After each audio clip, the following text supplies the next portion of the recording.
The second reason is because growth investing or index investing in the overall broad market has almost always beat dividend investing. And it's hard to admit, but I have looked at decades worth of data going as far back as the 1900s, and I still have not found anything that beats a simple VTI or VOO ETF.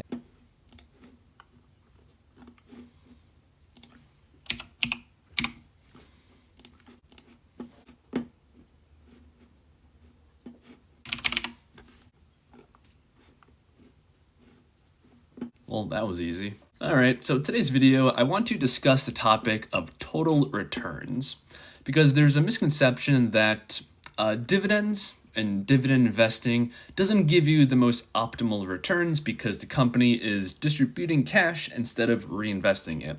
And right off the bat, I want to say that this is true in a lot of cases, but not all of them. And usually when people talk about this, they use a broad paintbrush, and that's just totally false. So what is total return? This is a key concept, so let's just read the definition. Total return, when measuring performance, is the actual rate of return of an investment or pool of investments. Okay, yada, yada, yada. Total return includes interest, capital gains, dividends, and distributions realized over a period. That is why if we come over to something like Google Finance, which is what this is, by the way, you guys keep asking me, and when we compare the capital appreciation of two separate investment vehicles, we can see a difference. So SCHD is, to be fair, the best performing dividend ETF. So let's just change it to like, I don't know, VYM. Yeah, VYM, let's go with that. Okay, let's get rid of this one just to simplify it a little bit. Okay, so you can see the dark blue line is the general market, SP 500, and the light blue is the dividend ETF. And we can see that when it comes to capital appreciation over the past 5 years and the past 1 year, it looks like it falls behind the general market. Keep in mind, all this is just capital appreciation. It's not total return, because VYM has double the payout as the S&P 500. So we can go to a different tool to kind of calculate what the total return is of a investment. I'm going to be straight with you. The S&P 500 is very difficult to beat, so let's just do VOO. Put that in. I'm just going to leave this the same as 10,000 bucks over a period of 10 years. Calculate.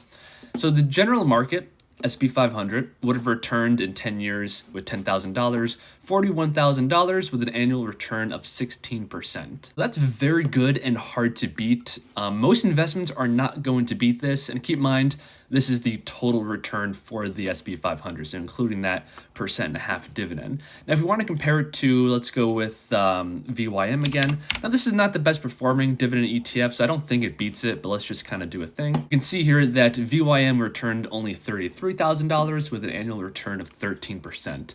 So it's pretty close, but it does indeed fall behind in total terms. The S&P 500 is one of the best indexes, so let's compare it against one of the best dividend indexes, which is SCHD. And if we compute this with the same general terms, we can see that it is almost identical to the S&P 500. This returns you 15.76%, and I believe the S&P 500 was 16%. So it's essentially in line with it when it comes to total returns. Let's try another one. Let's try VTI. So this is an even broader, it's a total stock market index. And we can take a look in Google Finance. So this is just capital appreciation, the 1 year, and let's compare it. Let's just keep using SCHD as the benchmark because it is the gold standard. It's definitely, in my opinion, the best dividend ETF. So in the past year against the general market, just capital appreciation, we can see that they're essentially in line. And if I zoom out to the 5 year, we can see that the total stock market is slightly ahead. And the same thing with the total return calculator. Once again, this is SCHD. It turns into $40,000 with an annual return of just over 15%. And if we do this with VTI, you can see here that it's roughly the same, 41,000 bucks and 16% return. So this dividend ETF is in line with the total general market beyond the S&P. And if we want to diversify this even further, we can just do VT. This is the global stock market. And here actually it does worse. So this only has an annual return of 11.8%. So that falls behind the US dividend ETF. And while I'm at it, let's test a few other dividend ETFs. So another one is Noble. This is very popular. It's not the best performing ETF by any means, but we can see down here it returns 13% annually. Another one that's focusing on dividend growth is VIG.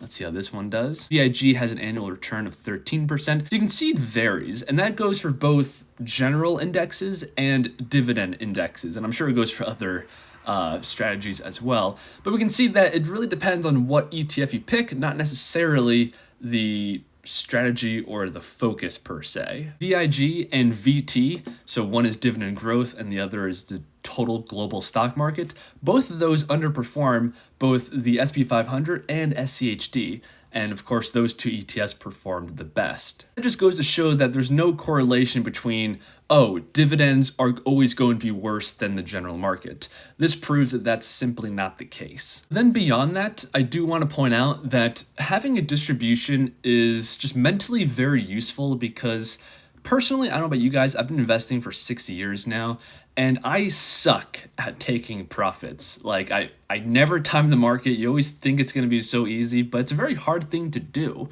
And the reason why I like dividend investing is because it's automated. Every quarter, every month, whatever, you get that distribution, and then you can take it, you can reinvest it, or you can spend it on other assets. It's very flexible. It's an automated process, and I don't know, just mentally, I know that's not a quantifiable thing, but mentally I prefer having automatic distributions that I can then choose to do whatever I please with. So I just wanted to kind of clarify that and bring up this point because so many people hate on dividends, and there's nothing inherently wrong with dividend investing. Much like with anything else, as long as you choose a solid investment vehicle, you're going to be okay. So I hope you guys enjoyed the video. If you did, leave a like, and I'll see you next time.